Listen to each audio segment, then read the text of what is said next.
Have you ever felt the cold not just on your skin, but in your soul? That feeling that the world has forgotten you, that each drop of rain is a reminder of everything you've lost?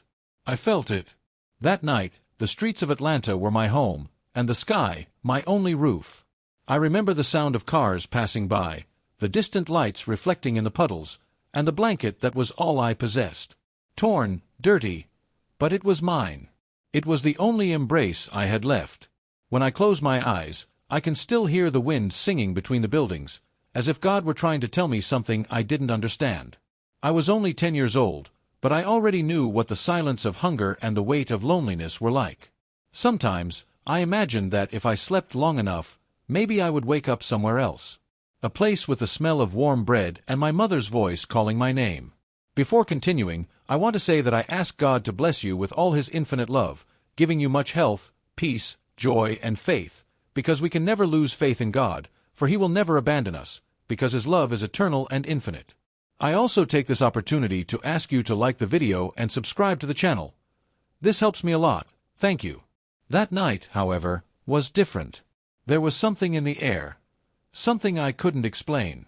The rain was pouring down, but it wasn't just the sky that was crying. When I saw that man standing on the other side of the street, trembling, I felt something I had never felt before, a mixture of fear and compassion. And, unknowingly, that would be the beginning of a story that would change everything. The sidewalk was soaked, and I tried to keep my feet dry with a piece of cardboard. The blanket, even wet, was my shield against the world. People passed by quickly, averting their gaze, as if I were invisible. I had already gotten used to it. Invisibility was my routine. Until he appeared. He was a tall man, with a tired face and a lost look in his eyes. He wore a shirt that must have once been white, but was now just a dirty shade of gray. He walked slowly, stumbling in puddles, and stopped a few meters from me. I shrank back, as I always did when someone approached. He said nothing. He just sat on the ground, his body hunched over, as if the weight of the world rested on his shoulders. The rain beat against his face, and I realized he had no coat. No shelter, no umbrella. Just that empty stare. For a few minutes, silence was all that existed. I watched him, and he stared at the ground. And suddenly, I saw something in him, something I couldn't name. A sadness that seemed familiar. That silent pain that only those who have lost everything understand. The rain intensified, and the wind began to blow colder. I was shivering, but I saw him shivering even more. His hands were purple, and his lips were pale. Then, almost without thinking, I pulled my old blanket and dragged it over to him. "You can use some of this," I murmured, extending the fabric. He looked up, surprised, as if no one had spoken to him in a long time. "You are offering me your blanket?" he asked, his voice hoarse. I nodded. No one should feel cold alone. And, at that moment, I saw a tear roll down his face. A heavy, sincere tear. He accepted the blanket and put it over his shoulders, looking at me with gratitude. "What's your name?" he asked. I thought for a moment before answering. "Naomi." He smiled, a tired but genuine smile. "Beautiful name." After that, the silence returned, but it was no longer the same. It wasn't the silence of abandonment. It was the silence of respect. Two strangers sharing the cold, the fear, and, unknowingly, something much greater. The storm seemed endless. Lightning ripped across the sky, and the sound of thunder made my body tremble. He noticed and pulled the blanket closer to me, sharing what little warmth we had. "Everything will be all right," he said, almost in a whisper. I wanted to believe him. I really wanted to. But how can you believe when you have nowhere to go? When tomorrow always seems the same as yesterday? Even so, her words kept echoing in my mind. "Everything will be all right." It was the kind of phrase my mother used to say when I was afraid of the dark. But it had been years since I'd heard it from anyone. "Do you live around here?" he asked, trying to start a conversation. I shrugged. "I live wherever the blanket fits." He let out a sad laugh, looking at the floor. "I understand more than you think." There was something strange about him. Not in the way he spoke, but in the way he looked at me. As if he were trying to remember something. As if he knew me from somewhere. But I was sure I had never seen him before. As the rain began to subside, he slowly stood up. "Come with me. I have a place where we can dry off. It's not big, but it's warm." I hesitated. Instinct. Life on the streets teaches you to be wary. "I don't want to hurt you," he said. "I just don't want to see you here alone." I looked at him for a few seconds. Eyes don't lie. And there was something in something that made me trust him, even without understanding why. I picked up the blanket, still wet, and followed his steps down the silent street. At each corner, the fear grew, but something inside me told me to keep going. It was as if a greater force was guiding me. We walked 2 blocks to a small guest house with a flashing red sign, "Rooms for Rent." He opened the door, and the smell of coffee and old wood welcomed me. A different kind of warmth enveloped me. As we climbed the stairs, I noticed a wall covered with old photos. Couples, families, smiles. It was strange to see so much happiness in such a simple place. He opened a door and turned on the light. The room was small but clean. A lit fireplace illuminated the space, and there was a photograph above it. A woman smiling with a baby in her lap. For a moment, the world stopped. That woman, she looked like my mother. The same hair, the same sweet look. And the baby, she was wearing a necklace identical to the one I wore around my neck. My heart started beating fast. I looked at the man. He had his back to me, taking off his wet coat. When he turned around, he saw what I was looking at. He turned pale. His voice was weak, almost a whisper. "Where did you get that necklace?" I held it tightly. It was the only gift my mother left me. The silence that followed was unlike any other. A heavy, charged silence, full of questions. I didn't know it then, but that would be the beginning of a truth that would change everything I thought about myself, and about him. And it was there, in front of that photo, that the cold finally transformed into something else, something stronger than fear. Into a divine premonition that, perhaps, I was no longer alone. That night still echoes within me, like a memory that refuses to fade. Even now, so many years later, when I hear the sound of rain hitting the window, it's as if I'm transported back to that moment. The sound of the raindrops on the wet asphalt, the smell of earth, and the orange streetlights. Everything seemed frozen in time. Only the 2 of us existed there, me and the mysterious man. His name was Michael. That's what he told me when we lit the fire in the small fireplace of the boarding house. "Michael Parker," he murmured, rubbing his hands together to warm them. It was a common name, but on him it sounded full of untold stories. And there was something in his voice, a weary sadness, but with an underlying kindness. As the fire crackled, I observed the walls of the room. Everything seemed old, as if no one had touched it for years. There was a worn leather armchair, a table with an open Bible and a chipped cup with traces of dried coffee. And above the fireplace, that photo I couldn't stop looking at. Michael noticed. "Beautiful, isn't she?" he asked, pointing to the photo. I nodded, but my heart was racing. "She looked happy," I replied. He smiled, but it was a broken smile. "She was. More than I deserved." At that moment, I realized there was a weight in his words, as if each syllable carried regret.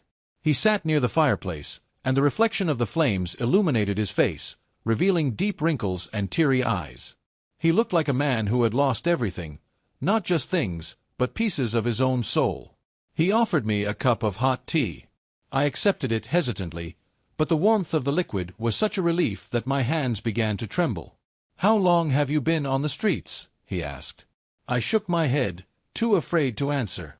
"Long enough to understand that no one comes back for you." Michael sighed, looking at the fire. "It's not always like this, girl." His words hung in the air like a prayer. I watched him for a few seconds. There was something about him that reminded me of someone. Maybe it was just loneliness recognizing another loneliness. As we drank our tea, he began to speak. He spoke little, slowly, as if choosing each word carefully. "You know, Naomi, sometimes life takes everything from us to teach us to love again. Sometimes, God breaks us to rebuild us with purpose." I remained silent, but deep inside, those words touched something profound. I wanted to ask about the woman in the photo, but something stopped me. There was pain there, and I knew pain well. It was better to leave it alone. Even so, I couldn't take my eyes off that image. The woman seemed so familiar, like an echo of an old memory, a recollection that time couldn't erase. The rain outside continued, beating against the window like a lament. Michael stood up and pulled an old blanket from the closet. "Sleep here on the sofa," he said. "I'll stay in the armchair." I hesitated. "I don't want to disturb you." He smiled. "God sent me to help you today, Naomi. I feel it." That phrase disarmed me. It wasn't common to hear God's name mentioned in the streets, much less with such faith. I lay down on the sofa, still holding the wet blanket. The fire in the fireplace crackled, and gradually exhaustion overcame me.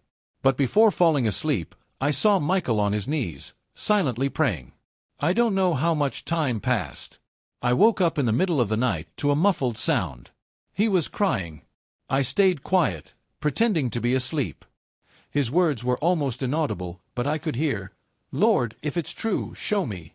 Show me that there's still a way for me." That reminded me of when I was little, and my mother used to teach me to pray before bed. "God always listens, even when you think He's not listening," she would say. For a moment, I wanted to believe it was true. The next morning, the sun streamed through the thin curtains, and the smell of fresh coffee filled the room. Michael was in the kitchen, stirring a pot. "Do you like pancakes?" he asked, as if it were the most natural thing in the world. I couldn't even remember the last time I'd eaten anything like that. We sat down at the table. He prayed before eating, giving thanks for another day and for unexpected company. When he opened his eyes, I noticed he was watching me again, not with suspicion, but with tenderness. A look that, somehow, seemed all too familiar. "You said your mother left you this necklace," he commented, while drinking his coffee. I touched the pendant, which hung over my chest. "Yes. She disappeared when I was a baby." He stood still for a moment, and the gleam in his eyes changed. "Disappeared?" she asked, trying to sound casual, but her voice trembled. "What do you mean?" I swallowed hard. "A fire. That's what they told me. I was too young to remember." A heavy silence filled the room. The ticking of the clock on the wall seemed too loud. Michael stood up and went to the fireplace. He picked up the photo of the woman with the baby and stared at it. "That necklace," he murmured. "Are you sure your mother gave it to you?" I nodded, confused. "Yes. Why?" He took a deep breath, closing his eyes for a moment. "Nothing. It's just that. It's identical to one I had made a long time ago." I looked at him, confused. "For whom?" I asked. He hesitated before answering. "For my daughter." My heart skipped a beat. "You have a daughter?" He nodded, his gaze lost. I had, or maybe I still do. I don't know. The pain in his words was almost palpable. He recounted that, years ago, he suffered a terrible accident. He lost his wife and, according to what they said, also the baby she was carrying. He was in a coma for months. When he woke up, everything he loved had disappeared. I listened to him in silence, feeling a knot in my stomach. "Since then, I've been trying to understand what God wanted from me," he continued. "Why did He leave me alive? Why did He take them both?" He looked at the ceiling, as if searching for answers in heaven. "But maybe He has a plan that I haven't yet seen." Those words shook me. I had never known my father, and now here was a broken man, talking about a lost daughter. It seemed like a cruel twist of fate, or a sign I didn't yet understand. Suddenly, the fireplace made a loud crackling sound, and a spark jumped out, lightly burning the carpet. Michael rushed to put it out, and as he bent down, something fell from his pocket, a small gold pendant, identical to mine. I instinctively grabbed it. Our eyes met, and for a moment, time stood still. He looked at the necklace, then at me. "Where did you find this?" he asked, his voice choked with emotion. "It fell out of your pocket," I replied. The silence that followed was thick. He picked up the pendant, compared it to mine, and the trembling in his hands was visible. "They're the same," he said, almost in a whisper. "Identical." He sat down slowly, taking a deep breath. "You know, Naomi, Sometimes God writes stories that we only understand at the end. I looked at him, confused. What do you mean by that? He hesitated, looking again at the photo on the mantelpiece. Perhaps you and I have more in common than we think. My whole body went cold. He didn't explain anything else. He got up and left the room, saying he needed some time to think. I stayed there, alone, holding the pendant, feeling something inexplicable growing inside me. That night, the wind picked up again. I looked out the window, and the reflection in the rain showed me my own face next to the photo of the woman and the baby. For the first time, I felt afraid to discover the truth. But what I didn't know was that the truth was about to find me. That morning, the sky seemed different. Gray, heavy, but there was something in the air, a tense calm, as if time itself was waiting for something to happen. Michael still hadn't returned. I spent hours watching the window, wondering where he might have gone. Inside me, a turmoil grew. I didn't understand, but I felt that this story was far from being just a coincidence. When I finally heard the door creak open, my heart raced. He came in slowly, wet, with a tired look, but something in his face had changed. "I brought this for you," he said, holding out a bag. Inside, there was warm bread, an apple, and a bottle of milk. Small things, but to me they were a feast. "It wasn't necessary," I murmured, trying to hide my emotion. "Yes, it was," he replied. "Sometimes, what seems small is what saves a life." He sat down across from me, and for a moment, the silence between us felt comfortable. That kind of silence that only exists when there is trust. We ate together, slowly. The sound of rain fell again, and the smell of fresh bread filled the room. It was then that I noticed something I had never noticed before, the way he watched me, tenderly, as if trying to memorize every detail of my face. It confused me, and, at the same time, made me feel strangely protected. After coffee, he asked me, "Do you have anywhere to go, Naomi?" The question hit me like a punch. I shook my head. "No," he remained silent, staring at the floor. "Then, at least for today, stay here." I wanted to thank him, but the words failed me. It had been so long since anyone had offered me shelter. I simply nodded. Michael then smiled, and it was the most genuine smile I'd ever seen. Not the smile of someone who felt pity, but of someone who saw value. I spent the day helping to tidy the room, sweeping the floor, washing the cups. He insisted I rest, but I needed to reciprocate somehow. At some point, he put on an old song on the radio, a soft song with a female voice, that made me stop everything I was doing. "Do you know this song?" he asked. I shook my head, but my heart was racing. "I don't know, it sounds familiar." It was like a hidden memory, an echo from another life. Michael watched my reaction intently, as if he were expecting something. When the music ended, he took a deep breath. "My wife used to sing this to our daughter." Those words cut through the air. "She had the sweetest voice I've ever heard," he added, and his gaze drifted somewhere in the distance. I felt a lump in my throat.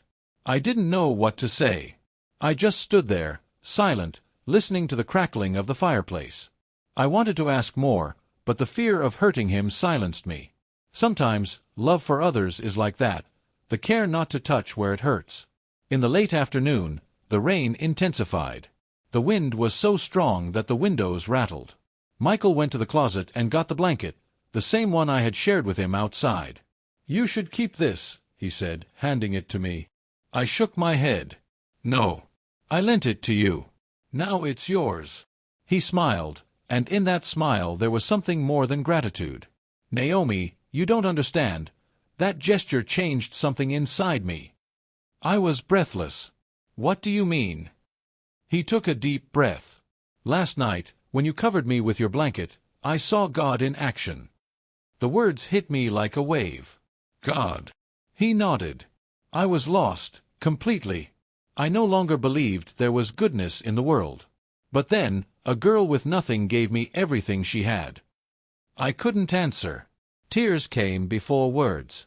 He came closer, placed his hand on my shoulder. "You showed me that love still exists. That a child's heart can be the greatest miracle." I looked at him and said something I didn't even know I had inside. "Maybe God sent you to remind me of that too." He smiled, but his eyes glistened with tears. Maybe, Naomi, maybe he sent us for each other. That phrase kept echoing. For each other. It was sweet, but terrifying. Because inside me, something screamed that there was a hidden truth between us, something I wasn't ready to face yet. Later, when he went out to fetch firewood, I couldn't resist. I looked again at the photo of the woman above the fireplace. I picked up the picture frame. The frame was cold, and behind the glass was an almost faded dedication, "For Michael, with eternal love." Sarah. Sarah. The name sounded like a whisper deep in my memory. I had heard that name before, somewhere far away. I tried to remember, but the memory came like a fog. Only one sensation remained, warmth and the scent of lavender. When he returned, he noticed I had the photo. "That's my wife," he said softly. "She was everything to me." I looked him in the eyes and asked, "And your daughter?" He hesitated. "She is gone." "Did you see the body?" The question slipped out before I could control it. He blinked rapidly, confused. "No. The fire took everything." A silence fell between us. A silence filled with unspoken things. It was at that moment that I felt a shiver down my neck. The same necklace I was wearing in the photo, the same pendant he kept, and now the same woman's name I heard in my dreams. None of this could be mere coincidence. Michael noticed my expression. "What's wrong?" "Nothing," I lied. But inside, the storm had already begun. That night, I couldn't sleep. The sound of the rain hitting the roof felt like a racing heart, mine. Every clap of thunder made my mind replay that scene, the necklace, the photo, the name. I got up slowly and went to the window. Outside, Michael was under the balcony, looking at the sky, his face wet with rain. He seemed to be talking to someone, but no one was there. I opened the door and stepped outside. "Is everything all right?" I asked. He turned slowly, tears mingling with the rain. "Naomi, I need to tell you something." My heart stopped for a second. The wind whipped, the sky roared, and he took a deep breath before continuing. "The woman in the photo, and the necklace, they have something to do with you." Before I could ask what he meant, a lightning bolt lit up the sky and the deafening sound of thunder made everything tremble. He took a step back, and I shouted his name. The blanket slipped from my hands and fell into the mud. The wind carried it across the sidewalk, as if taking it to some unknown destination. Michael ran to pick it up, but what happened next? No one could ever have predicted. The thunder seemed to split the world in two. The blanket flew down the street like a wet wing, and Michael ran after it without thinking. I stood on the porch, soaked, watching the scene in slow motion. The wind howled, the rain poured down, and for a moment I feared he would be swept away with it. But when he returned, the blanket clutched to his chest. His eyes held something different, something that made me shudder. "Naomi," he said breathlessly, "you need to come in. There's something I need to show you." I entered slowly, my heart racing. He placed the blanket over the chair and went to an old drawer, locked with a small padlock. The metallic sound echoed through the room. The air seemed thicker, as if God himself were holding his breath. From inside the drawer, he took out a dark wooden box. I approached slowly. He opened it, and what I saw inside took my breath away. There was a child's bracelet, a lock of hair tied with a pink ribbon, and a yellowed photograph of a baby in arms, wearing a necklace identical to mine. "That was my daughter," he said, his voice breaking. "Sarah called her my little miracle." I was speechless. My fingers trembled as I touched the photo. She looks like me," I murmured, almost silently. Michael nodded, but his eyes filled with tears. "Yes. I knew it from the first moment I saw you." My heart felt like it was about to burst out of my chest. "But that's impossible." He took a deep breath. "I know. But sometimes the impossible is just God's way of showing that he's still in control." His words echoed, but I didn't know what to feel. Hope, fear, both at the same time. Michael approached slowly and said, "Naomi, I want you to stay here with me. Not just today. I want you to stay until you understand what all this means." I remained silent. The idea of having a home sounded beautiful, but dangerous. I had learned not to trust promises. Promises break hearts. Why would you do this for me? I asked. He looked at me intently, and the answer came without hesitation. Because when you gave me your blanket, I realized that God still believed in me. Now it's my turn to believe in you. Tears began to fall before I even realized it. That man, whom I barely knew, spoke to me like a father speaks to a daughter. And, inside me, something that had been dormant for a long time began to awaken.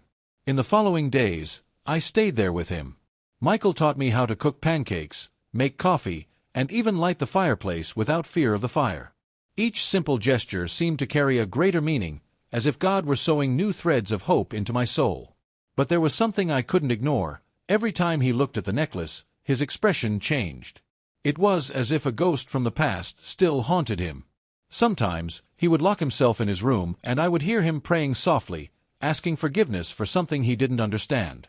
One afternoon, while washing the dishes, I heard a noise coming from the attic. A faint but steady sound. I called out to Michael. "Is everything all right in there?" He didn't answer. I climbed the stairs slowly, each step creaking under my feet. In the attic, there were dusty boxes, old suitcases, and the smell of old wood. But in the corner, something caught my eye, an open box with papers scattered about it. There were newspaper clippings about a fire that had occurred 10 years ago. I read the headlines, and my hands began to tremble. Family disappears in fire tragedy, baby's body not found. The name in the news report made my heart stop. Michael Parker. I heard footsteps behind me. Michael was there, standing in the doorway, his face pale. "You shouldn't have seen that," he said in a low voice. "Why?" I asked, my voice trembling. "Because I still don't know the truth." He approached slowly. That night, when I woke from the coma, they told me my wife and daughter had died. But I never found my little girl's body. Tears streamed uncontrollably. For 10 years, I asked God to show me where she was. And then you appeared. I was speechless. The pieces of the puzzle were starting to fall into place, but the reality was too terrifying. "Do you think I'm your daughter?" I asked, my voice trembling. He didn't answer immediately. He just looked at the necklace around my neck and whispered, "I want to believe so." That night was sleepless. I lay tossing and turning, trying to understand if God was testing me or blessing me. Could it be possible that the man I met in the rain was my long-lost father? And what if he wasn't? What if it was all just a cruel coincidence? In the morning, Michael knocked on my bedroom door. "Let's go out," he said. "I have something to show you." I followed him to his old car, parked in front of the boarding house. The cold morning air stung my face, and the sky still threatened rain. "Where are we going?" I asked. He smiled slightly. "To where it all began." During the drive, he hardly spoke. He just drove in silence, his eyes fixed on the wet road. With each kilometer, the silence grew heavier. After about half an hour, we arrived at an empty plot of land surrounded by trees. The ground still had black marks on it, and in the center were remnants of burnt bricks. "This was my house," he said. "This is where it all happened." I stood there, staring at that ghostly scene. The wind blew, stirring up ancient ashes. Michael knelt down and touched the ground with his hand, as if touching a grave. Sarah and the baby were sleeping when the fire started. I was at work. When I got home, it was too late. His pain was palpable. I knelt beside him and touched the ground as well. Suddenly, something gleamed among the ashes, a small silver cross. I picked it up carefully. "Was this hers?" I asked. He nodded, his eyes brimming with tears. "It was your mother's necklace." A shiver ran down my spine. I held the cross in my hands, and a fleeting memory passed through my mind. A soft voice singing a lullaby, the touch of soft fingers in my hair, and the scent of lavender. "Mommy," I murmured without realizing it. Michael looked at me, startled. "What did you say?" Tears were already streaming down my face. I think I remember her." He took a deep breath, his hands trembling. "Naomi, I think God is showing us the way." We returned to the guest house in silence. I felt something was about to happen. That evening, Michael sat with me by the fireplace and opened the Bible. Romans 8 verse 28, he read aloud. And we know that in all things God works for the good of those who love him. I closed my eyes. What if it's really true? I asked. What if you are my father? He smiled tenderly. Then love conquered even fire. But before I could say anything, someone knocked on the door. 3 strong, decisive knocks. Michael stood up slowly, his gaze tense. Who could it be at this hour? He murmured. He opened the door, and a woman entered. Gray hair, a firm gaze, dressed in a white coat. Michael Parker? She asked. He nodded. I'm Nurse Clara. I received your message. I think I found what you were looking for. I stood motionless. What did she mean by that? I asked. The woman looked at me and smiled enigmatically. She's more than you imagine, Michael. And you, too. The fire in the fireplace crackled. The wind blew, extinguishing half the flames. I looked at him and saw something in his eyes that I will never forget, fear and hope at the same time. And it was at that moment that I realized the truth wasn't just close. It was knocking at our door. The woman named Clara entered slowly, the sound of her wet shoes on the wooden floor making a thud. The air seemed to shift, as if time itself held its breath. Michael stared at her without blinking, and I, standing beside him, felt my heart pounding too fast. There was something about her, something that conveyed both authority and tenderness. Sorry to show up unannounced, she said, taking off her coat. But I thought you'd want to hear this in person. Michael motioned for her to sit down. Please, speak. What did you find out? Clara looked at me for a long time before answering. You're Naomi, right? I nodded. Yes, ma'am. She smiled slightly. I saw you when you were just a baby. Her words hit me like a lightning bolt. What? I asked, disbelieving. She nodded. I worked at St. Anne Hospital in Atlanta. I was on duty the night of the fire. Michael stood up suddenly, his hands trembling. You remember? Clara opened her bag and took out a plastic envelope. Inside were old documents, clippings, and a photo, the same one I had seen above the fireplace. Only this time, it was enlarged. The woman in the picture was holding a baby, and in the corner of the photo, a reflection showed Michael's face, smiling. This photo was taken 2 days before the fire, Clara explained. Sarah brought the baby to the hospital for an exam. She said her name was Naomi. The name hung in the air like a divine revelation. Michael covered his mouth with his hands. My God, he murmured. That was the name she wanted to give it. I stood paralyzed, staring at the image, unable to breathe. So, you're saying that? Clara nodded. The girl survived, Michael. She was rescued by a paramedic before the fire engulfed the room. She was taken to a children's shelter, but due to record-keeping errors, she was never properly identified.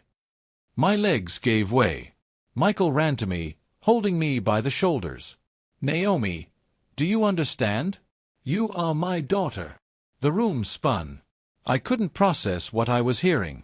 It was as if the whole world was collapsing and, at the same time, a new life was being born inside me. But this can't be true, I murmured. Clara approached calmly and placed her hand on my shoulder. Darling, I remember you. I saw that necklace. Your mother cried tears of joy when she put it on you. I touched the pendant with my fingers, and a memory came flooding back, a soft song, a kiss on the forehead, a voice saying, "My miracle." Michael wept shamelessly. Tears streamed down his face, mingling with the rain that was still falling outside. God heard my prayers, he said. He gave me back what I thought I had lost forever. I stood there, motionless, trying to find my own voice. But, if I'm your daughter, why did it take so long for you to be found? Clara's answer was a blow. Because someone hid you, Naomi. And it wasn't by chance. That sentence hit me like a ton of bricks. What do you mean? I asked. Clara took a deep breath. Reports indicate that, on the night of the fire, there were irregularities in the rescue records. A baby was pulled from the wreckage and given to an unknown man. When he didn't return to the hospital, nobody knew what happened. Michael turned pale. A man. She nodded. Yes. And the name he used in the report was false. That revelation changed everything. So, someone took me away from there? Yes, but I believe God protected you anyway. Because somehow, you returned to the only place where you belonged. Tears streamed down my face uncontrollably. Michael knelt before me. Forgive me, Naomi. I should have found you sooner. I should have fought harder. I held his hands, trembling. Dad, it wasn't your fault. Saying that word, good, it felt like a portal had opened inside me. It was as if an old wound was finally beginning to heal. Michael hugged me, and I cried like never before. Not the tears of pain, but of a soul rediscovering itself. Clara watched in silence, smiling with tears in her eyes.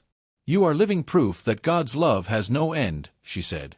Neither fire, nor time, nor forgetfulness could separate you. For a moment, the room felt light, illuminated by the flame of the fireplace.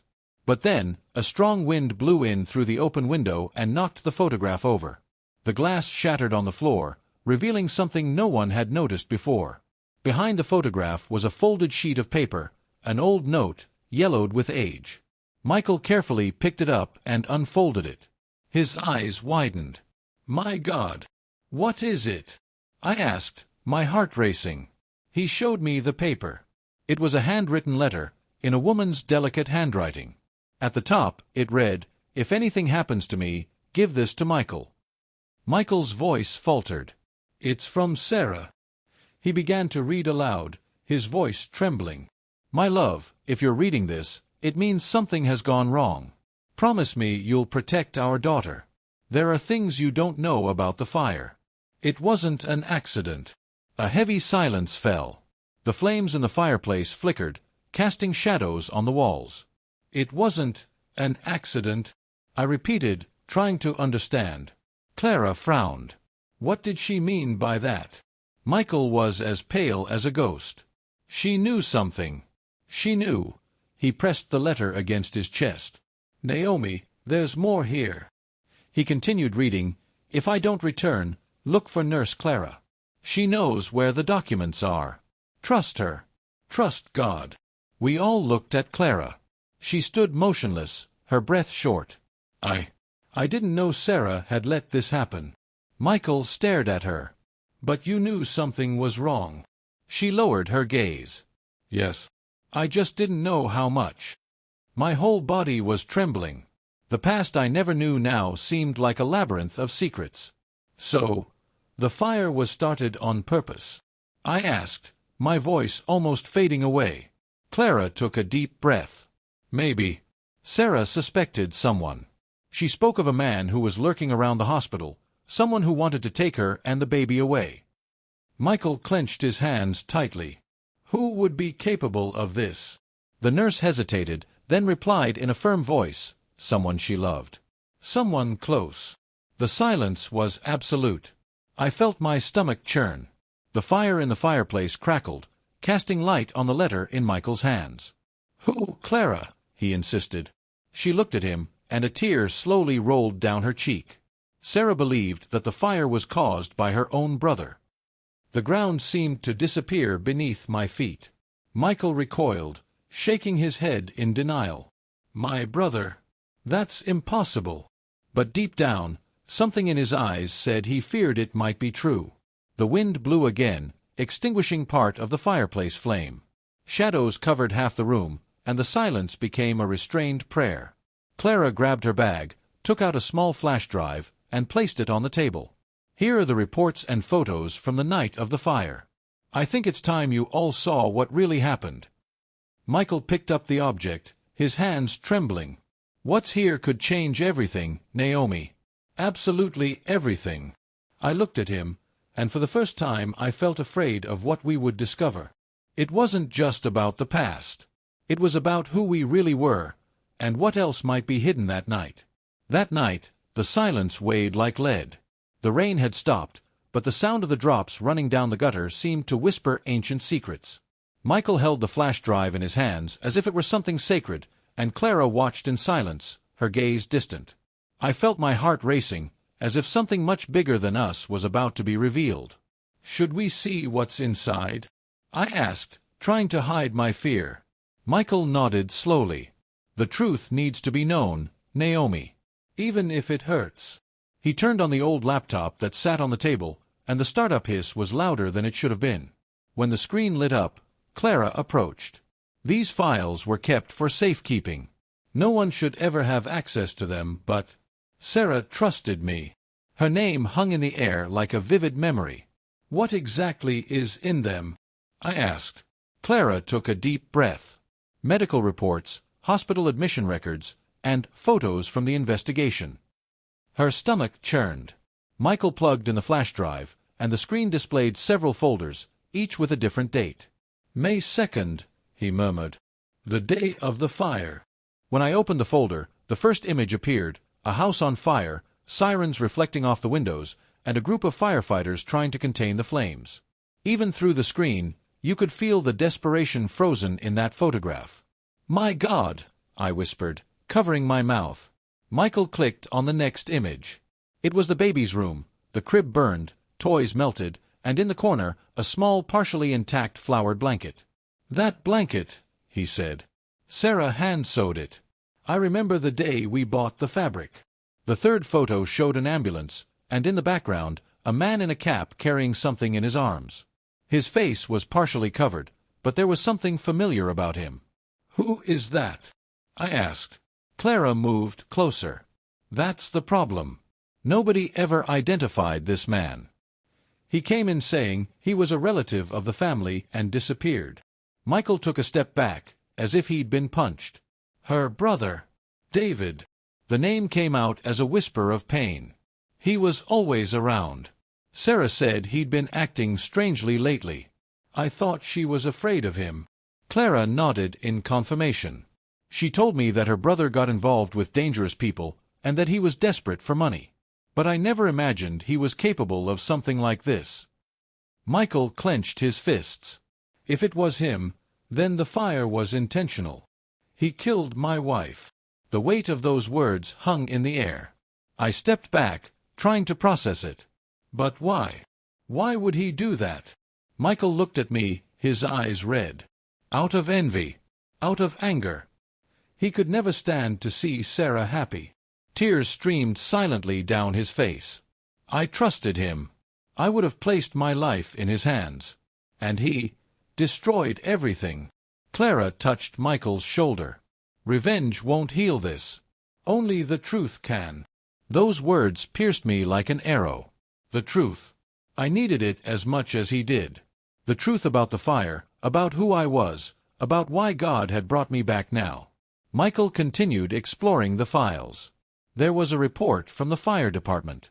In it, one detail caught my attention: probable origin of the fire, kitchen. Evidence of flammable accelerant detected. It was proof that the fire had been started deliberately. It wasn't an accident, I whispered. Michael closed his eyes. I always knew, deep down. He pointed to his chest. But nobody believed me. As he read, Clara pulled something from her pocket, an old photograph of Sarah, smiling, with a baby in her arms. She gave me this photo the day she brought you to the hospital, Naomi. She said she needed to leave a copy with someone she trusted.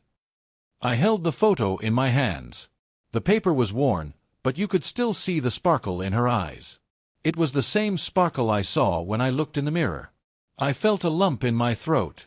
She knew something bad was going to happen, didn't she? Clara nodded. Yes. Sarah was sure she was being followed. She said that if anything happened, I should protect her daughter. Tears welled up in my eyes. And you tried.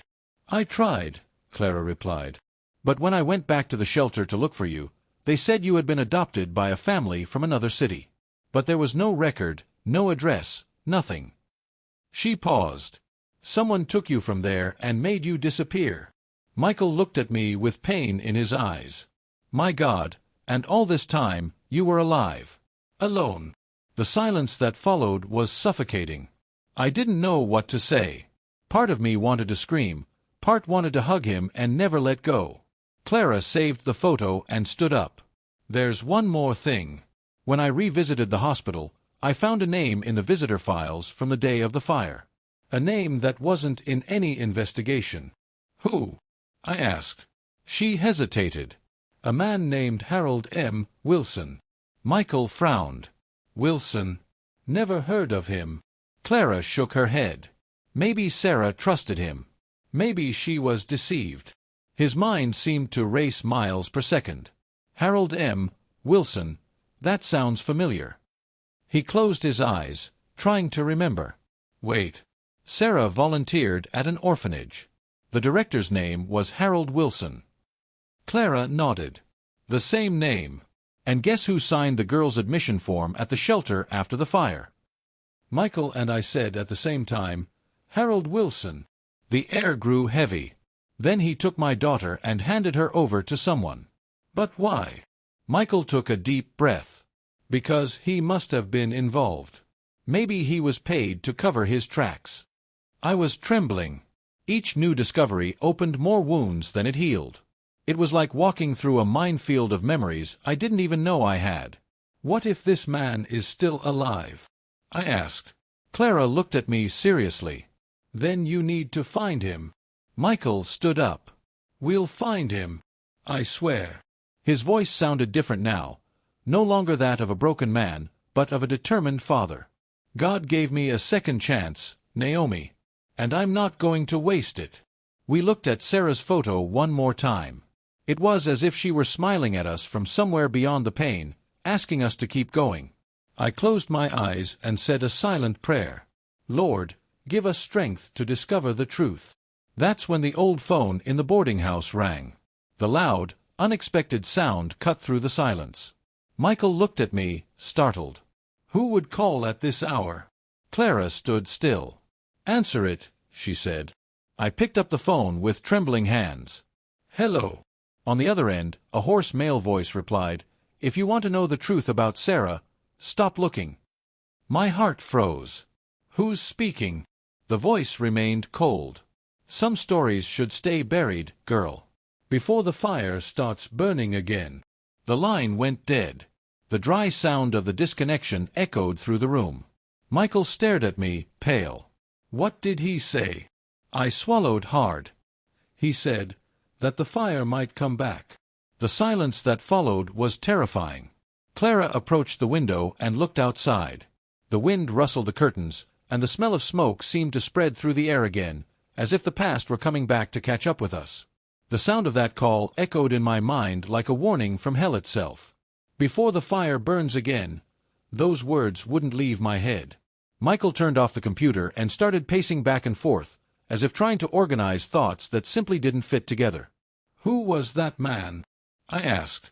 I don't know, Naomi, but he knows about us. Clara tried to remain calm, but her hands trembled. This means we're closer than we think. Michael looked at me, his face tense. And that's why we need to be careful. Someone doesn't want us to discover the rest of the truth. I nodded, but inside me there was something stronger than fear, an almost divine need to understand who I was. I picked up the necklace I always wore, that gold pendant with the little cross.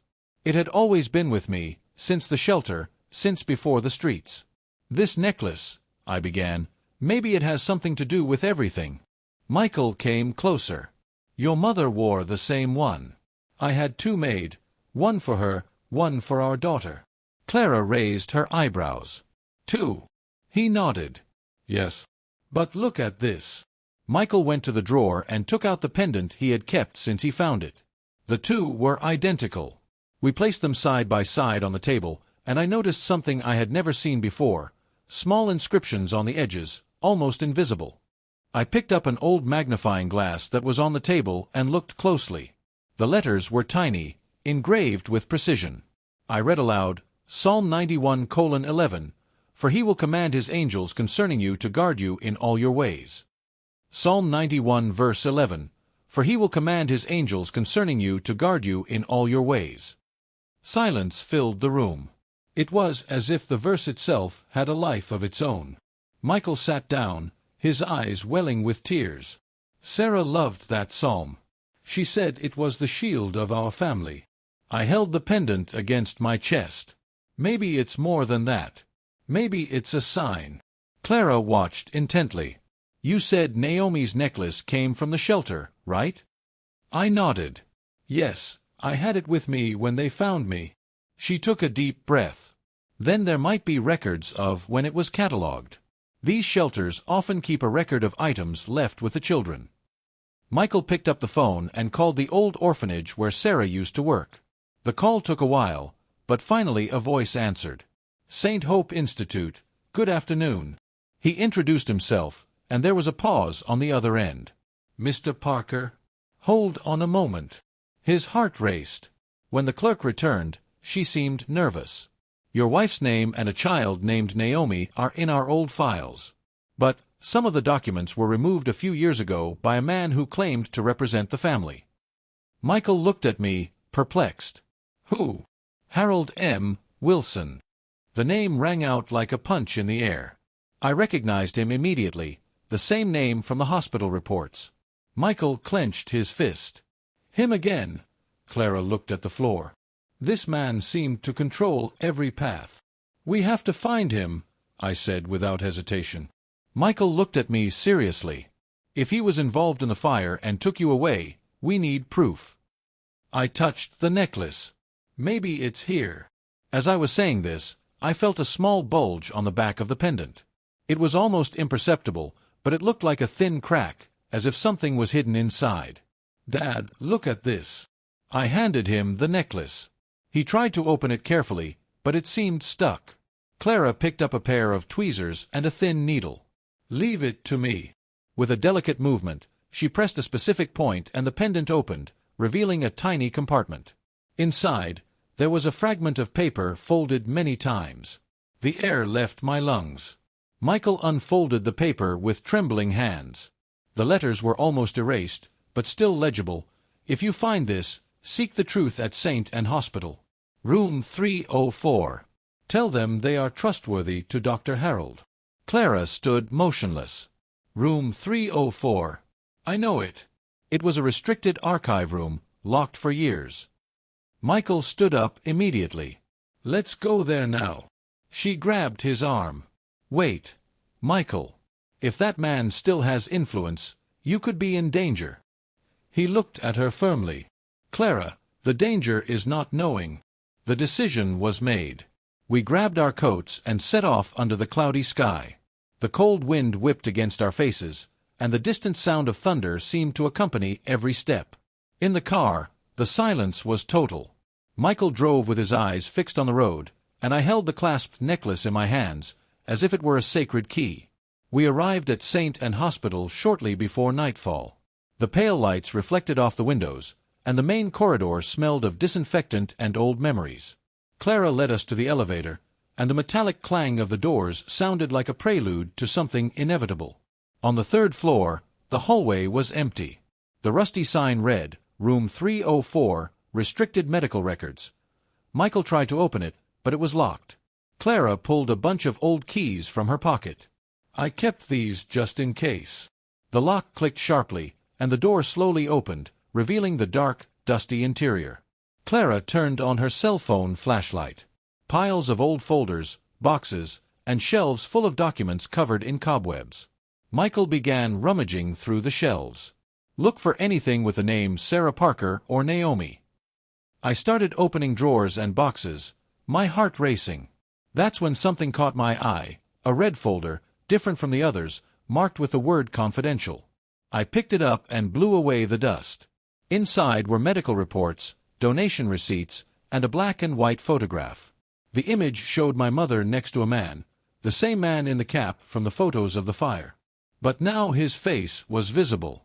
Dad, it's him. Michael approached and froze. My God. Harold Wilson. The same cold stare, the same tense smile. Behind the photo, a handwritten note, Project Hope, genetic sample completed. Genetic sample? I asked, confused. Clara went pale. That's not a common medical term. What was he doing with Sarah and the baby? Michael read the rest of the file. Blood compatibility procedure. Date: 1 day before the fire. The ground seemed to disappear beneath me. Do you think he, I choked out, Used you for some kind of experiment? Michael took a deep breath. I don't know, but the fire might have been to destroy the evidence. Suddenly, a sound echoed down the hallway. Footsteps. Clara turned off her flashlight and gestured for silence. The footsteps approached, slow and steady. Someone knew we were there. Michael pulled me aside, behind a stack of boxes. The light from a flashlight swept across the floor. My heart pounded in my chest. Then, a voice echoed in the darkness. I thought you would understand the warning. I recognized the tone immediately. It was the voice from the phone. Mr. Parker, said the man, now visible in the beam of light. Gray hair, icy gaze, a slight smile. You should have left the past where it belonged. Michael stepped forward. Harold Wilson. The man smiled. Finally, they remembered me. He raised the flashlight, illuminating our faces. I see the girl has grown, and that the necklace served its purpose. I gasped for air. What do you mean by that? He gave a bitter smile. That necklace wasn't just a gift. It was a key to something your mother tried to hide from me. The air grew cold. The hospital seemed to breathe along with our pauses. And what did she hide? I asked, trembling. He smiled, satisfied. The truth about you, Naomi. Before Michael could react, Harold reached out and pointed to the red folder. It's all in there. But I doubt you're ready to see it. That man, Harold Wilson, seemed like a materialized ghost from the past. His face carried the unsettling calm of someone who has power over the pain of others. The flashlight's light illuminated his cold features, and for a moment, everything inside me screamed to run. But my legs wouldn't move. Michael pulled me slightly back, as if trying to protect me from an invisible evil. You should have left this buried, Michael, Harold said, his voice low and controlled. Some secrets weren't meant to be discovered. Michael stepped forward. You destroyed my family. Harold let out a short, humorless laugh. No, Michael. I just erased what should never have existed. Clara took a deep breath. What are you talking about? He looked at her for a moment and then replied coldly. Sarah was involved in a project. Something far beyond what you imagine. She knew too much. And when she wanted to back out, it was too late. My heart was pounding so hard it hurt. What do you mean by project? I asked. Harold looked me up and down. You, Naomi. You were the project. Those words cut through the air like a blade. Lies. Michael shouted. My daughter isn't part of any of your crazy schemes. Harold shrugged, smiling. Oh, but she is. Sarah agreed to participate in an experimental medical program. Genetic compatibility tests, research into curing rare diseases. She believed she was saving lives. But she didn't realize who she was dealing with. You deceived her, Clara accused. And when she found out, she wanted to leave. Harold nodded, satisfied. Exactly. And the fire? It was the cleanest way to erase the guilt. My stomach churned. You killed my mother. He looked at me calmly. Your mother made her choices. I just made sure the secret died with her. Michael approached, his eyes filled with anger. And why leave me alive? Harold smiled. Because I needed you to suffer. Pain shapes people. I wanted to see how far your faith would sustain you. Those words hit me deeper than any blow. It was as if he were mocking not only us, but God himself. You talk about faith, but you live in darkness, I murmured. He tilted his head. Ah, girl, faith is a dangerous toy. People believe in miracles, but they forget that God also tests. Michael clenched his fists. This test is over. You'll pay for what you did. Harold took a step back, still smiling. Do you think the world wants to know your truth? They prefer silence. And you, Michael, you've always been good at that. The silence that followed was suffocating. The sound of the wind outside seemed like the murmur of a storm about to break. I looked at him and said, You destroyed everything. But God still has the power to restore. Harold gave a sarcastic laugh. God. He shook his head. If God existed, he wouldn't have let your mother burn alive. He wouldn't have let you grow up on the streets. Hot tears welled up. You're wrong. God was there. He gave me the strength to survive. And He brought me here. He looked at me with disdain. Then prove it. Show that your God is stronger than me. The air seemed to leave the hospital. Michael held my hand. Don't listen to him. But inside me, something awakened, a mixture of fear, faith, and courage. I don't need to prove anything, I replied. The Lord has already won for me. And without knowing where that strength came from, I began to pray aloud, Even though I walk through the valley of the shadow of death, I will fear no evil, for you are with me. Harold took a step back. His face changed for a second, a flicker of discomfort. Clara noticed. Go on, Naomi. I took a deep breath and closed my eyes. Your rod and your staff comfort me. The wind whipped through the broken windows, and the hallway lights flickered. Michael approached me, placing himself between us and Harold. It's over. Get out of here, or I swear I'll turn everything in to the police. But Harold didn't move. He pulled something out of his pocket, a small remote control with a flashing red light. Do you really think I came without a plan, Michael? My father stepped forward. What's that? Harold pressed the button, and a sharp beep echoed through the building. A reminder of what fire can do. The ground vibrated slightly.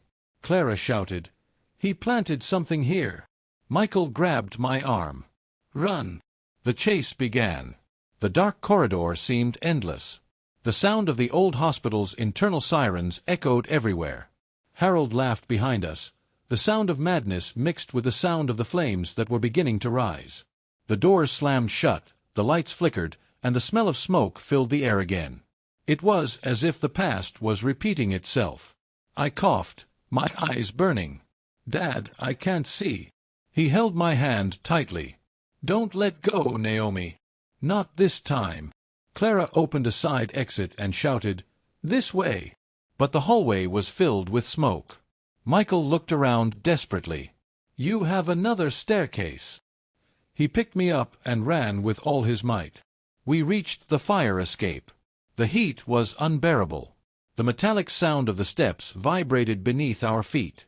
Outside, the sky was red, illuminated by the reflection of the growing fire. I felt the necklace heat up against my skin. Dad! I cried. The necklace! He looked at me, and his eyes gleamed with tears and smoke. Hold on tight, daughter. God will get us out of here. Faith was the only thing left. We managed to get out to the parking lot. Clara was coughing, leaning against the car. Michael put me in the passenger seat and ran to help her. We have to call the fire department. She shook her head, breathless. He is still in there. Leave him alone. I yelled. But Michael hesitated. I can't let a man die, even if he's my enemy. And before I could stop him, he ran back to the burning hospital. Clara tried to hold him back. Michael, no. But it was too late. The smoke engulfed him. I stood paralyzed, the necklace burning against my skin like a living reminder of the promise. The fire grew higher and higher. Sirens drew closer. The flames reflected in the windows, like watching eyes. I prayed again, with all the faith I had. Lord, save my father. He has suffered too much already. A loud bang echoed, and the hospital ceiling partially collapsed. Clara shouted my name, pulling me away. Don't look. But I couldn't. I kept looking, hoping for a miracle. And then, amidst the flames, I saw a silhouette emerging. Michael was carrying someone in his arms. It was Harold, unconscious. His body was covered in soot, but he was still breathing. My father collapsed to the floor, coughing. I ran to him. Why? I asked through tears. He looked at me, exhausted. Because faith doesn't choose who deserves to live. Faith simply loves. Crying, I hugged him with all my strength.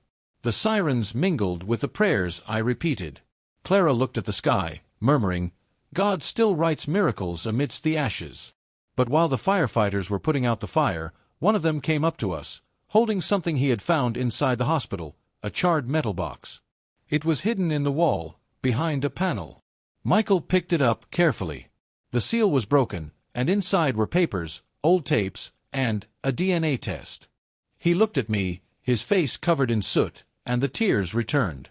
"Naomi, this confirms everything." But Clara, looking over his shoulder, turned pale. "Michael, there's one more thing written here." He held up the paper, and I saw the letters blurred by time. Sample 02, twin not located. My body froze. Twin. Michael looked at me, speechless. Clara put her hand to her mouth. "My God. Naomi, you weren't an only child." The wind blew again, carrying away the smell of smoke and revealing the distant sound of dying flames, but inside me, a new fire had just been born. The words "unlocated twin" seemed to echo inside me, like a distant bell, reverberating between fear and hope. I stared at the test in my father's hands, unable to breathe. This means there's another child?" He nodded slowly, his eyes welling up. "Another daughter. Another piece of us."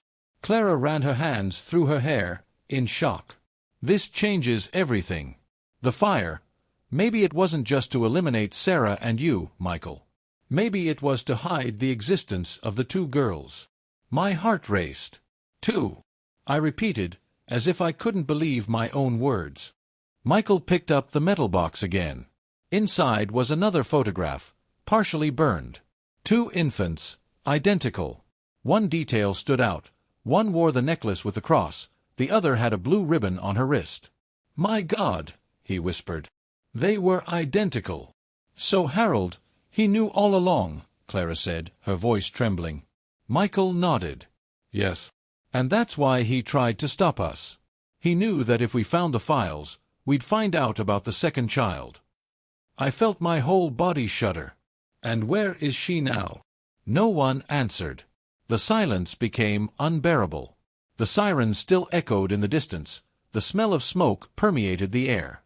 Michael looked up at the sky and murmured, "Lord, if she's alive, guide us to her." And in that instant, a strange peace washed over me, as if God had just heard me. Clara pulled her cell phone out of her pocket. "I can try to trace medical records based on the genetic code that appears here. If they were both born in the same hospital, there might be duplicate data." She began typing frantically. Michael and I remained silent, watching her anxiously. Minutes later, her cell phone beeped. "I found something." Her gaze was fixed on the screen. A very similar genetic sample record, but under a different name, Emily Grace. The name hit me like a wave. "Emily." Michael took a deep breath. That was the name Sarah said she would give her daughter if she had twins. Clara continued reading. According to the records, Emily was transferred from St. Anne Hospital to an institution called Hope Medical Foundation in Chicago, 2 days after the fire. Michael's eyes widened. "Chicago? That's over 700 miles from here." I felt a chill run down my spine. "What if she's still alive?" He held my hands. "Then we'll find her." The determination in his voice made me believe that nothing could stop him. 2 days later, we left by car. The long road seemed to carry the weight of lost years. The wind whipped against the window, and I watched the landscape change while a mixture of fear and hope took hold of me. "Dad, what if she doesn't want to see us?" I asked. He smiled, tired but serene. "Love doesn't need to be reciprocated to exist, daughter. It just needs to be true." Clara traveled with us, guided by GPS. With each city we passed, a feeling of something greater accompanied us, a divine sense of purpose. I prayed silently, asking God to protect this sister whose existence I didn't even know existed until a few days ago. We arrived in Chicago on a cold morning. The building of Hope Medical Foundation, it was gray, old, and exuded the same hospital smell that reminded me of Sarah. Michael went to the reception desk. "We're looking for a young woman named Emily Grace, born on May 2nd, 17 years ago." The attendant typed something into the computer, and her expression changed. "That name is in our records, but she's no longer here." Michael tensed. "Where is she?" The woman hesitated. "She was adopted many years ago. But she left a curious request." "A request?" I asked. "Yes. She asked to be notified if anyone came looking for her, especially someone with the name of Naomi. My eyes filled with tears. She knew I existed.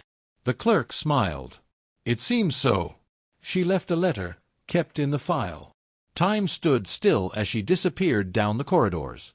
Minutes later, she returned with a yellowed envelope and a handwritten name, for Naomi. My hands trembled as I opened the envelope. Inside was a folded sheet of paper and a small blue ribbon, just like the one in the photo. I began to read the letter aloud. Dear Naomi, you may never read this, but something tells me you will someday.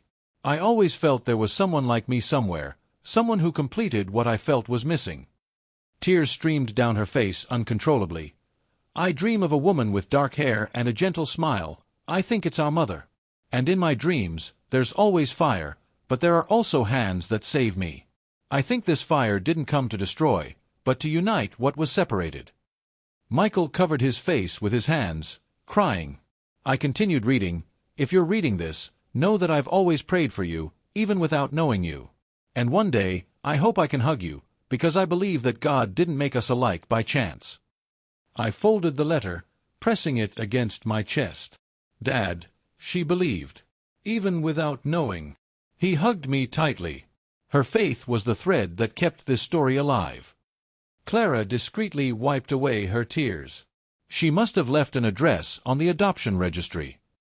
We went back to the counter, and the clerk confirmed, yes, there's an address in Springfield. I can print it for you. Michael took the paper, and in silence, we went back to the car. The drive to Springfield was long and silent. Each mile felt like a prayer. We arrived at dusk. The address led us to a small white house, with a simple garden and blue flowers around the porch. I was trembling. Are you ready? My father asked. I took a deep breath. I've never been more ready in my entire life. We knocked on the door. The hollow sound echoed like a heartbeat. A few seconds later, a woman opened it. She had the same eyes as me, the same face shape, the same astonishment. We stood there, frozen, just staring at each other. Emily? I asked, my voice trembling. She brought her hand to her mouth. Naomi. No words could describe what I felt in that instant. It was as if time had turned back, as if God had stitched together in seconds the threads that the fire had tried to break. We ran towards each other and hugged tightly. The scent of lavender, the warmth of the embrace, everything was familiar. Tears streamed down his face, and the whole world disappeared. Michael wept on the balcony, his knees on the ground. Thank you, God, for giving me back my daughters. Emily stepped back a little, holding my hands. I knew you would come. I felt it. I smiled through my tears. And I never imagined I would find you. We went inside the house. The walls were covered with photos and Bible verses. She pointed to a picture in the living room. Psalm 91:11. For he will command his angels concerning you to guard you in all your ways. I could barely breathe. That was the verse from the necklace, I said. Emily nodded. Yes. I found the same necklace in an orphanage in Chicago. It was the only thing they gave me. I looked at mine. They were identical. Two halves of a divine promise. Michael came closer and enveloped us in a hug. My girls. Finally together. That moment seemed like a living miracle. But fate still had one last truth in store. Clara, who had been watching silently, looked out the window and paled. Michael, there's someone outside. He turned quickly. A black car was parked across the street. Inside, a figure stared intently at the house. The same cold stare I saw in the hospital. Harold Wilson. The black car remained parked across the street, silent. The porch lights flickered, as if the wind carried omens. Emily gripped my hand, frightened. It's him, isn't it? Michael stood up, his gaze fixed. Yes. Harold Wilson. Clara picked up the phone, ready to call the police. But Michael raised his hand, stopping her. Leave it. I'll talk to him. Dad, no. I shouted. But it was too late. He was already coming down the porch stairs, walking slowly towards the car, under the yellowish glow of the streetlights. The man opened the door and got out, leaning on a cane. The hospital fire had left its mark on his face, but his gaze remained the same, cold, calculating. "I thought you would have learned, Michael," he said. "But you still insist on defying fate." My father took a deep breath. "It's not fate, Harold. It's faith." Harold let out a hoarse laugh. "Faith doesn't change what's written." "You're wrong," Michael replied. "Faith rewrites it." The silence that followed was almost sacred. Emily and I watched from the window, unable to move a muscle. Clara discreetly called 911, whispering the address. Michael remained firm. "You destroyed my life, Harold. You took my wife, separated my daughters. But God gave me everything back, and now He will judge you." Harold shook his head. "God. I was judged a long time ago." The sound of sirens grew closer. He looked around, realizing what was happening. "So that's it. You're going to turn me in?" Michael replied calmly, "No. I'm going to forgive you." Harold looked at him, surprised. "Forgive?" Michael nodded. "Because that's what a man of faith does." Harold's expression changed. For the first time, I saw something different in his eyes, something human, remorseful. "You don't know what it's like to live with guilt, Michael." "I do," my father replied. "But I've learned that guilt doesn't redeem. Only forgiveness does." The red lights of the police cars colored the street. Officers got out of their cars, shining their flashlights. Harold slowly raised his hands. I never wanted to hurt the girls. I just wanted to cover up my mistake. Sarah knew too much." Michael approached, placing his hand on his shoulder. "The mistake wasn't what you did, Harold. It was thinking you could erase love." Those words seemed to break something inside the old man. He lowered his head, surrendered. As the police took him away, Harold looked at me and Emily. "You are proof that God still has plans, even in the ashes." And he got into the car, disappearing into the darkness. We went back inside. The air felt lighter, as if the past had finally been exorcised. Emily hugged me tightly. "Is it over?" I smiled. "The fire is out. But the faith, that continues to burn." In the following days, the whole town knew the story. The police confirmed Harold's involvement in the fire and the illegal adoptions at the hospital. My mother's name was cleared. Sarah Parker was remembered as the woman of faith who trusted in God until the end. Michael began to breathe again. I saw something new in him, peace. And with that peace came a purpose. "You know what we're going to do, girls," he said one morning while we were having coffee. "We're going to give back what God has given us. We're going to bring warmth to those who live in the cold." Emily looked at me, confused. "What do you mean?" He smiled. "We're going to sew blankets. One for each child sleeping on the streets. We're going to embroider on them the verse that saved us." That's how the project was born. Blanket of Promise. We started with just a few things, the three of us, an old sewing machine, and a lot of faith. Each blanket had the same verse embroidered on it, Psalm 91:11, "For he will command his angels concerning you to guard you in all your ways." Soon, people from the city began to help. Churches, neighbors, volunteers. The small room in the boarding house became a workshop of miracles. And I realized, the same blanket that once saved me from the cold was now warming hundreds of lives. One afternoon, a boy came up to us. He was barefoot, with a shy smile. "Are you the lady who makes the blankets?" he asked. I smiled. "Yes, that's me." He hugged me and said, "This is the first warm blanket I've ever had." "Thank you." Those words pierced my heart in a sweet way. I saw in them a reflection of who I once was, and I understood that the cycle was complete. God's love had returned to where it always belonged. Michael was sewing beside me, happier than ever. "See, daughter," he said. "Fire destroys, but it also purifies. Pain teaches, but love restores." I held his hand. "You taught me that, Dad." Sometimes, when the sun sets, I still remember that night in the rain. I remember the torn blanket, the shivering man, the biting cold. And I realize, that encounter was no accident. It was God Himself guiding me back home. Emily and I worked together. Each stitch was a prayer. Each delivery, a seed of faith. And every time a blanket found a tired body, I remembered, love is the only fire that never goes out. One night, as I was closing my studio, I saw a woman standing across the street. She seemed to be watching, but she didn't come any closer. Her face was hidden under her hood. When I took a step, she turned around, and the streetlight illuminated her profile. For a moment, I swear I saw the same look in Sarah's eyes, sweet, serene, full of peace. I blinked, and she was gone. A shiver ran through my body. Emily appeared in the doorway. "Is everything all right, Naomi?" She smiled, with tears in her eyes. "Yeah, it's true. It's just that I don't think Mom ever left us alone." Emily looked at the sky and smiled too. "Not for a second."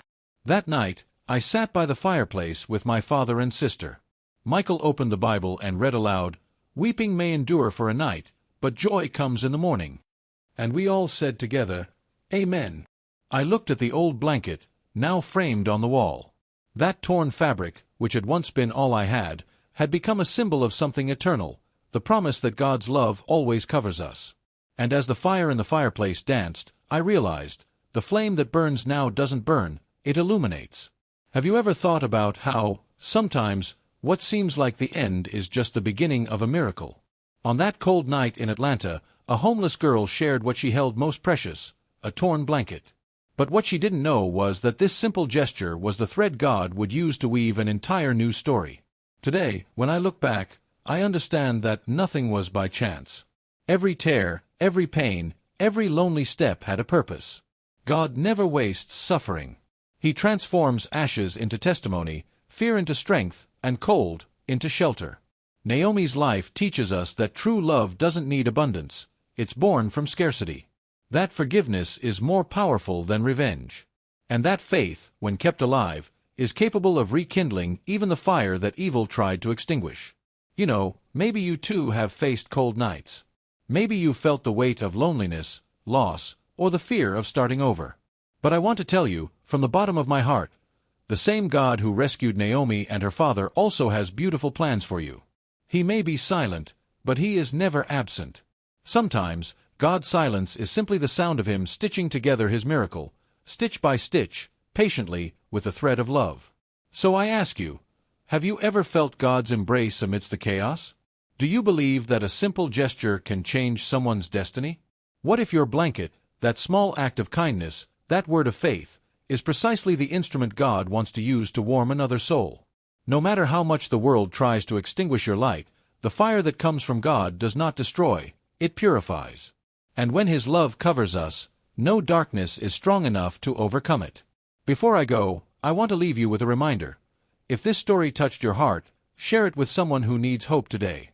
And if you're not already subscribed, subscribe to the channel, turn on notifications, and come walk with us through each new story of faith, love, and new beginnings. May God bless you with all His infinite grace, granting you peace in the storms, light in the cold nights, and a new dawn filled with faith and warmth. Because His love is the only blanket that never tears. Amen.